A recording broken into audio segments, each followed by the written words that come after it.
Have y'all been to space? Have you been to space? Go to space. What?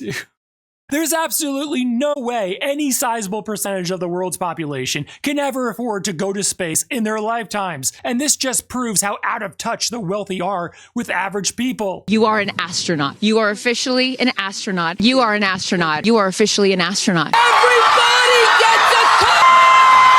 Astronauts. Of course, Blue Origin's business plan is to sell this space experience to millionaires and billionaires, so they seem perfectly happy to exploit the astronaut title to get more people to sign up for this very expensive joyride. Instead of commercializing the Titanic, they're now commercializing space with big windows. Big these windows are. One of the cool features of this capsule, the largest windows of any spacecraft. Where have we heard that before? Oh yes, this guy. These windows are 9 inches thick, and if they go, it's sayonara in 2 microseconds. Plexiglass, 7 inches thick. Christ, that is bullshit! Acrylic's great because it squeezes in, and before it cracks or fails, it starts to crackle. And so you get a huge warning if it's going to fail. He's got no instincts. What could possibly go wrong? All this comes down to is the rich have way too much money to spend. I believe it's pretty much invulnerable. And that's pretty much what they said about the Titanic. That's right.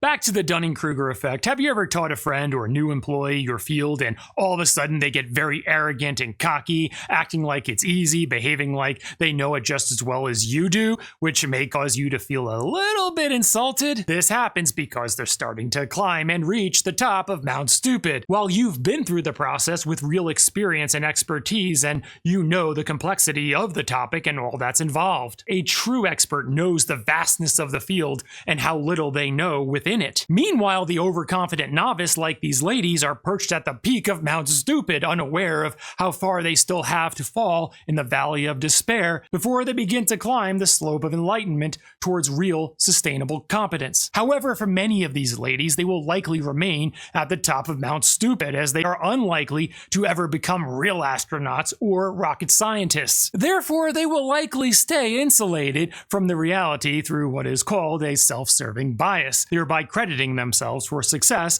while ignoring the external factors that made it possible, all to preserve their inflated sense of competence and avoid confronting the limits of their knowledge and understanding. They're calling themselves astronauts and comparing themselves to space pioneers like Alan Shepard, but they are nothing like Alan Shepard or any of those space legends. Take us space! Alan Shepard was the first American in space. He was an accomplished naval aviator and partially controlled his space capsule once in space.